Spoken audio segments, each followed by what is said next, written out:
안녕하십니까. 예민수의 경제토크 시작합니다. 기업공시연구소 변영인 대표님 오셨는데요. 반도체 이야기, 투자 전략 나누겠습니다. 어서 오십시오. 네, 고맙습니다. 엔비디아가 뭐 잘 가니까 기사 제목이 뭐 닥치고 엔비디아만 살 걸 그런 얘기가 나올 정도로 그죠? 네. 엔비디아 실적 발표했고 실적이 좋게 나왔고 국내 반도체주들은 그만큼 이제 못 쫓아가는 상황인데 일단 은 엔비디아 실적부터 한번 리뷰를 하고 그 지점에서 좀 시작할까요? 네. 우선 우리가 좀 기사에서 많이 좀 접해 봤는데 네. 저는 조금 더 세부적인 내용을 좀 갖고 왔거든요. 네. 우선 1분기 매출액의 경우에는 260억 달러, 그러니까 주당 순이익이 6.12달러를 좀 기록했는데 네. 전년 동기 대비해서 매출액이 263%가 증가됐고 영업이익이 491%. 여기까지 좀 잘 알고 있는 부분인데 네. 추가적인 내용들 보면 영업이익률이 70%에 육박합니다. 굉장히 높은 영업이익률을 좀 달성했다는 점이 좀 차이가 있고요. 봉이 김선달이죠. 네네. 네, 봉이 젠슨왕이에요. 그죠? 예. 네네. 그래서 영업이익의 전체는 한 491%가 좀 증가됐던 네. 실적을 좀 달성했습니다. AI 산업에 대한 성장 가속화. 여기서는 뭐 데이터 센터형 매출 비중이 매출 포션의 한 78%를 차지했다. 이 부분이 굉장히 좀 데이터 센터형의 어떤 AI 가속기 부분에 대한 매출 부분이 꾸준히 좀 증가되고 있고 뭐 의심할 겨를이 없다라고 좀 판단되고 있는 상황입니다. 2021년도 분기 매출 대비해서는 약 4배 정도가 성장을 했고요. 시장 컨센서스가 247억 달러였는데 네. 예상치를 좀 상회했고 EPS도 5.65달러에서 6.12% 달러 좀 컨센을 좀 상회하는 흐름들. 이 부분이 1분기 실적까지는 좀 안도를 했어요. 그런데 여기서 이제 2분기 가이던스가 월가가 좀 예상했던 266억 달러를 좀 상회했던 280억 달러. 우리나라 돈으로 한 38조 2천억 규모로 제시가 좀 됐는데 네. 이 부분이 시장에서 좀 크게 엔비디아의 어떤 이 전략 내지는 AI 산업의 방향성들을 다시 한번 좀 확인시켜주는 어떤 계기로 작용하지 않았나라고 좀 보고 있습니다. 여기 대해서 뭐 10대 1 규모의 액면 분할을 좀 결정하면서 그렇죠. 지금 오늘까지 한 3거래일 연속 신고가 경세를 좀 이어가고 있고 네. 천비디아가 사실상 뭐 올 듯 안 올 듯 굉장히 좀 많은 어떤 실현들이 좀 있었는데 네. 2분기 그렇죠. 가이던스와 함께 뭐 가볍게 넘었습니다. 맞습니다. 네. 그래서 좀 사실상 뭐 지금 거침없이 네. 추가적으로도 좀 상승할 수 있는 여력이 좀 있다라고 좀 보여지는데 목표 주가가 한 1,170달러까지도 좀 상회했던 부분들을 좀 감안해 보면 네. 아직까지는 조금 상승 여력은 좀 더 남아 있지 않을까라고 좀 보고 있습니다. 네. 대단합니다. 엔비디아 진짜 그렇죠. 근데 이제 목표가는 말씀하신 것처럼 도의적으로 보고 있는 것 같고요. 조금 노이즈도 있는 게 이제 신제품이 나오잖아요. 네네. 블랙엘이라는 제품이 나오니까 그게 워낙 이제 물론 값도 높지만 네네. 가격 높은 거 대비해서 전력 소모라든지 효율이나 좋으니까 네. 신제품을 기다리면서 기존 제품을 좀 덜 구매하지 않겠어요? 이런 우려가 좀 있잖아요. 네. 그 부분 어떻게 보세요? 그 부분도 사실 네. 뭐 일단 블랙의 경우에는 뭐 3분기부터 본격적인 뭐 출시를 좀 예고했다. 네. 컨콜에 좀 발표를 했는데 네. 여기에 대해서 뭐 추론에 의한 엔비디아의 칩이 너무 추론 방식에만 좀 집중되다 보니까 앞으로에 대한 시장의 어떤 동력들, 기술이 좀 더 고도화되는 과정에서 엔비디아 칩에 대한 시장 경쟁력이 좀 더 이탈될 수 있지 않을까라는 우려감들 이 부분이 계속해서 좀 제기가 되고 있었는데 그런 어떤 시장의 우려에도 불구하고 전체적으로 한 40%대의 출원 시장에 의한 수익이었다라고 좀 컨퍼런스 콜에서 뭐 자신감 있게 좀 발표를 했기 때문에 네. 전 물론 이제 블랙엘의 어떤 출시는 사실 어떤 관점에 대한 차이점 좀 있을지는 아직은 좀 시장의 어떤 전반적인 상황을 좀 예상하기는 어렵지만 네. 양분화되는 과정에서 아직까지는 데이터 센터향에 대한 수요를 우리가 좀 감안해 봤을 땐 향후 한 2년간에 대한 어떤 점유 변동은 좀 없지 않을까? 물론 AMD가 새로운 방식이라든가 기술 방식이 관련된 이슈를 계속해서 좀 더 제시하고 있고 전략 부분이라든가 기술에 대한 고도화를 좀 진행하고 있는 것은 맞는데 아직까지 그 격차를 좀 좁히거나 시장 점유율을 당장 끌어올리기에는 좀 더 역부족인 어떤 현상들을 좀 감안해야 된다고 좀 보고 있습니다. 이번 컨퍼런스 콜에서 조금 관심 있게 들었던 부분들이 출원 영역에 대해서는 대항마가 사실상은 좀 없다라는 부분이 좀 결론이고 당분간은 좀 엔비디아의 시장 독주 체제가 좀 지속될 수 있는 부분들. 그런데 좀 한 가지 좀 걱정스러운 부분은 네. 지난 3분기에 우리가 엔비디아 실적 발표 여기서 이제 컨퍼런스 콜에서 재무 담당 이사가 강조했던 부분이 하나 있었어요. 예. 그때 당시에도 중국에 대한 어떤 대중 견제 이슈 때문에 엔비디아에 대한 성장성들이 다소 제한적일 수 있다라는 어떤 발언에 대해서 그렇죠. 아직은 이상이 없다. 다만 2024년도 연말 연말쯤에는 중국향 매출 비중이 소폭 감소될 수는 있는데 이 부분을 그 이외의 지역에서 상쇄할 수 있다는 좀 이야기를 커버가 했기 된다. 때문에 이 부분은 조금 우리가 그냥 흘겨 지나가기에는 굉장히 좀 임팩트가 있는 어떤 메시지였기 때문에 네. 4분기 기점에 관련된 중국발 노이즈가 한 번쯤은 좀 부각되면서 조정이 좀 빌미로 작용하지 않을까. 이 부분은 우리가 계속 기억을 해야 되는 포인트가 아닌가라고 네, 보겠습니다. 좋은 지적이십니다. 또 일론 머스크가 뭐 테슬라 주주들은 테슬라 주가를 올려야 되는데 XAI라고 그러죠. 예, X를 붙이는 걸 좋아하는 것 같아요. 스페이스 X 그지 일론 머스크는 또 이제 인공지능 업체 스타트업 투자하고 만들면서 엔비디아 칩 사용하겠다. 네. 10만 개. 그러면서 주가를 이제 올린 바가 있습니다. 국내 반도체 얘기하기 전에 해외 투자하는 분들도 많잖아요. 네. 물론 이제 국내 주식을 주로 변영인 대표님도 이제 분석하시고 그러지만 네. 해외 주식도 물어보실 거예요. 엔비디아 지금 1,150달러네. 지금 네. 사도 돼요? 이렇게 물어보면 뭐라고 그러겠어요? 저는 조금에 대한 상승률이 좀 있다고 보고 있어요. 첫 번째는 엔비디아의 액면 분할 효과일 텐데 만약에 이제 우리 증시가 오늘 좀 조정을 좀 많이 거쳤고 지금 시간의 선물 지수가 소폭 좀 약세를 보이고 있는 점이 오늘 엔비디아가 일시적인 어떤 차익 매물을 좀 소화하는 시간으로 좀 이어지지 않을까라는 우려감도 좀 있지만 이게 액면 분할 이슈가 6월 6일까지 주식을 보유하면 6월 7일 날 9주에 관련된 신주를 교부받을 수 있는 어떤 요건들이 발생되고 있기 때문에 수요자 관점에서는 그래도 주식을 공짜로 좀 더 받는다는 어떤 심리 이런 것들을 좀 감안했을 때 6월 6일 기준일 이전까지에 대한 주가 상승은 어느 정도의 변동성은 좀 이어지지 않을까. 그래서 추가적인 상승률은 좀 있다라고 보고 있고 다만 좀 한 가지 이슈는 지금 4월 PCE 지표가 과연 좀 어떻게 나올 것인가. 물론 헤드라인 지표에 대해서는 시장 전망치를 좀 부합할 것이다라는 전망들이 좀 나오고 있는데 최근에 저는 뭐 모건 스탠리라든가 이런 어떤 이 외신 투신사들의 어떤 분석들 보면은 뭐 9월에 금리 인하가 아니라 금리 동결 가능성에 관련된 부분들이 좀 커지고 있고 패드워치의 경우에도 동결에 관련된 어떤 확률을 좀 더 높이고 있다는 관점이 조금은 좀 우려스러운 부분이 있죠. 그렇기 때문에 인플레이션에 대한 기대치 뭐 개인 지표가 지금 3%대 좀 하회했기 때문에 그럼 좀 나은 거 아닌가라는 생각을 좀 할 수는 있겠지만 이 부분이 우리가 예상될 수 있는 뭐 5월 CPI라든가 PPI의 어떤 명확한 하회 수치가 좀 나오지 않는 한은 매파적 기조, 그다음에 금리 인하의 정책 기조가 조금 더 지연될 수 있지 않을까라는 이런 점들은 우리가 조금 영향으로 좀 작용하지 않을까라고 좀 보십니다. 시장 영향은 받을 수 있겠죠. 네네. 대장주니까.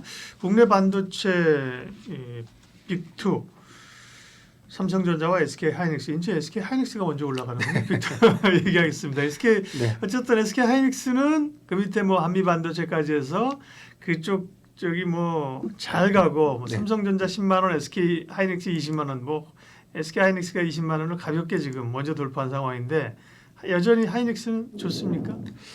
사실 마음속에선 삼성전자를 말씀드리고 싶지만 이 최근의 상황들을 종합해 보면 워낙 뭐 SK 하이닉스가 좀 시장에 사실 우리 시장을 좀 독주를 하고 있다라고 좀 보여지는데 오늘도 21만 원대 52주 신고가를 안착하고 난 이후에 지금 보합권 종가는 뭐 20만 2,500원에 좀 마감을 했습니다. 반대로 오늘 삼성전자가 마이너스 3%대 좀 마감을 했던 어떤 주가 차이가 좀 있었고 노조 이슈도 좀 있었고 삼성전자 얘기 좀 했다 하고요. 시가총액이 150조 원을 돌파했고 52조 신고가 경신을 좀 이어가는 흐름들. 그래서 광노정 SK 하이닉스 사장이 지난번 실적 컨콜에서 한번 이야기했던 것처럼 3년 이내 시가총액 200억 갈 수 있다. 200조. 그죠? 죄송합니다. 200조 원, 200조 원 갈 수 있다. 자, 이 부분이 저는 사실 가능성이 좀 있다라고 좀 보죠. 최근에 수급적인 어떤 흐름들을 보면 우선 견고한 HBM 글로벌 시장 점유 1위. 이 부분이 HBM 반도체의 뭐 3세대부터 4세대, 5세대까지에 대한 선점 효과가 계속해서 좀 커지고 있고 이제 양산 수율에 관련된 이슈가 좀 부각됐던 삼성전자와는 좀 대비되게 HBM3E의 모델의 경우에도 뭐 8단 모델의 경우도 콜 테스트 승인 임박됐고 거의 뭐 2분기부터 양산이 좀 가시화가 된다. 그런 얘기들이 계속 나오고 있기 때문에 이런 시장의 어떤 기대치들, 목표 주가가 뭐 28만 원까지 좀 상회했던 부분들은 사실상 우리가 조금 그 기대치를 조금 더 높여 잡아도 되는 구간이 아닌가라고 좀 보고 있습니다. 일단 뭐 엔비디아 향의 퀄 테스트 지연했다는 어떤 삼성전자의 반사 수혜가 SK 하이닉스의 어떤 투자 심리를 좀 위축되는 부분들을 완화시켰고 여기서는 외인과 기관의 매수세 이 부분이 최근 어떤 주가의 어떤 상승 탄력도를 좀 더 높이는 효과로 작용했다고 좀 보이고 이에 따라서 뭐 주가 리레이팅 구간에 저는 진입했다고 보기 때문에 한 네. 단기적으로 한 24만 원대는 좀 무난하게 갈 수 있는 흐름이 아닌가라고 보고 있습니다. 하이닉스는 뭐 별로 걱정이 없습니다. 가지고 계신 분들이야 그죠? 네. 네, 뭐 가지고 계시면 되고 뭐 일부 좀 올라가면 차익 실현하면 되고 뭐 조정지면 사시는 분들도 계속 그렇죠. 계속 그렇게 올라왔는데 문제는 삼성전자입니다, 그렇죠? 예. 네.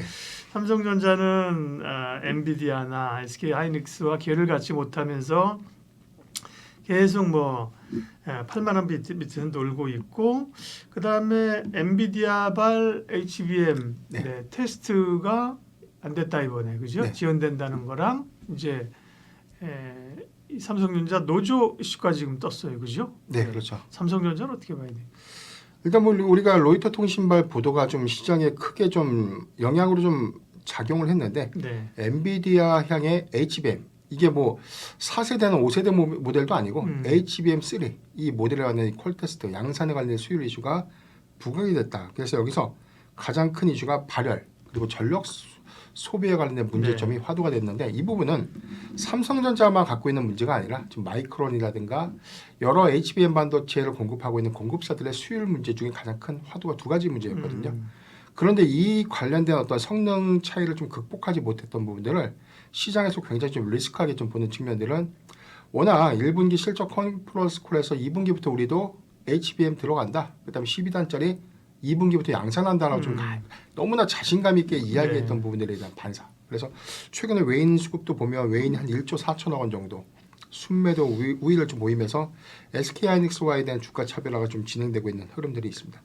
알다시피 HBM 이 양산 수율 관련된 이슈가 계속해서 좀 문제가 되고 있는 부분인데 저는 사실 제가 디스플레이 업종에서 한 20년 정도 제가 그런 어떤 배경 이력이 좀 있거든요. 네. 그런 것들 좀 감안해 보면 삼성전자가 지금 갖고 있는 이 현안 부분이 우리가 너무나 기대치가 좀 더 높았던 부분이었지 사실상 이 양품 문제에 관련된 부분들은 사실 개선해 나가고 잡고 이 단차를 계속해서 잡혀가는 어떤 관점에서 관련된 그래서 조금에 대한 시간을 조금 더 부여를 한다면 네. 충분히 어느 정도의 기술 격차들은 저는 줄어들 수 있다고 봅니다. 다만 이제 삼성전자가 SK 하이닉스에 비해서 강점을 갖고 있는 건 이제 캐파 물량이죠. 양품에 관련된 수율에 관련된 이슈가 현재는 문제가 되고 있지만 이 부분을 극복해서 대량 양산 체제를 구축하게 된다면 SK 하이닉스보다는 오히려 좀 더 많은 물량들을 좀 공급할 수 있는 그런 어떤 강점들을 우리가 좀 고려해 봤을 때 네. 삼성전자의 경우에는 지금 당장에 사실 우려감을 너무 의식하지 말고 오히려 이렇게 강하게 좀 조정을 주는 구간은 사실 저는 매수의 기회로 좀 볼 수 있는데 일단 HBM3에 대한 8단 모델 넘어서 한 12단 모델에 대한 콜테스트 이 부분이 만약에 콜테스트가 통과돼서 수율 문제에 관련된 이슈가 해소되고 여기서 공급이 되면 뭐 단가적인 측면 그다음에 공급가에 대한 매력도는 상대적으로 이 8단보다 12단이 더 높기 때문에 이런 측면들을 우리가 좀 고려를 해봐야 되고요. 이 이외의 부분에서도 뭐 AMD가 3나노 공정에 관련된 파운드리 네. 작년 3분기까지만 해도 이 부분은 거의 있을 수 없는 일이었고 AMD도 부인을 했는데 이게 기조가 좀 바뀌어졌다는 것은 TSMC가 혼자 다 못 먹는 구조가 됐다. 그렇죠. 그렇다는 것은 삼성전자가 과연 네. HBM 반도체 부분에 관련된 이슈만 우리가 주목을 할 것인가. 그 이후에 뭐 레거시 반도체라든가 그 이후에 그렇죠. 파운드리 부분에 대한 평가는 아직은 덜 반영된 측면들이 있고 지금 현재 주가 상태를 보면 그런 기대치를 좀 반영했을 때 1분기 실적 기조 하에서 8만 6천 원까지 상승했던 지난 4월 8일 주가에 대비해서는 저는 그래도 지금은 아주 좋은 매수 좋기다. 라고 말씀드리겠습니다. 노조가 이제 사상 처음으로 삼성전자 파업을 하겠다는 얘기가 네네. 이제 오늘 나왔습니다. 그 부분은 약간 좀 물론 저도 기사 읽어봤는데요. 노조원이 한 전체 직원의 20%쯤 되더라고요. 네. 22%인가 정도 되니까 많지 않다고 볼 수도 있고 또 적지 않다고 볼 수도 있는 거고 네. 그러면서 뭐 노조 축조 뭐 쉽지는 않다라고 얘기를 했. 그러나 이제 우리가 이 상징적 있게 회사 측에다 압박한다 이런 얘기를 했는데 그 영향으로 3% 주가가 삼성전자 3% 밀리니까 시장 영향도 있었잖아요. 이거는 네. 좀 단기적인 이슈에 그칠까요? 아니면 발목을 좀 잡는 요인이 될까요? 우리가 일전에 현대차의 이 네. 파업 장기화로 인해서 제가 기억할 때 현대차가 당시 한 5%대 주가 좀 밀렸습니다. 네네. 이 부분이 장기화가 될 수 있다. 음. 그런데 그때와에 대한 양상이 조금 더 다르다는 측면을 보면 일단 지금 뭐 노조의 입장을 제가 정확하게는 좀 알지 못하지만 네. 언론 통해서 좀 접한 노조의 입장들에 관련된 요구사항들의 이 차이가 그렇게 뭐 크지는 않습니다. 다만 이 부분은 삼성전자가 수용할 것인가 안 할 것인가에 대한 관점이 아직 공식화되지 못했다는 것은 그동안 뭐 삼성전자가 노조를 좀 인정하지 않고 계속해서 사업을 영위했다가 노조의 어떤 사례를 그렇죠. 인정하게 된다면 앞으로 이런 걸로 인해서 추후적으로 노조의 어떤 리스크가 계속해서 좀 부각될 수 있는 어떤 선례를 남길 수 있다는 것 때문에 아마 이런 공방들이 좀 더 지연되고 있는 그런 것처럼 저는 느껴지고 파업이 장기화가 되지 않고 일시적인 어떤 요인이라면 저는 파업 영향은 좀 네. 일회성으로 좀 끝날 가능성이 좀 크지 않을까 좀 보고 있습니다. 좋은 말씀이시네요. 사실 현대차 같은 경우 현대기아야 뭐 노조의 파업과 쟁의 대응하는 게 네, 좀 표현이 그렇습니다만 뭐 해마다 겪는 거잖아요, 그죠? 그렇습니다. 예, 그걸 이제 극복한 경험이 삼성전자 사실 노조 문제를 이렇게 부닥쳐 본 적이 없기 때문에 네. 그런 게 좀 노이지긴 합니다만 이제 전체 이게 확산만 되지 않는다면 전체 실적이나 기대감을 꺾을 정도의 강력한 이벤트가 되기는 어려워 보인다. 지금 그렇죠? 만약 그 이유 때문에 주가가 7만 원대 초반에서 6만 원대 후반까지 떨어진다. 그럼 저는 땡큐다. 과감하게 네. 좀 매수의 기회로 활용할 수 있다는 말씀드렸습니다. 네, 반도체주 투자 전략 세웠습니다. 변영인 대표님 함께했습니다. 고맙습니다.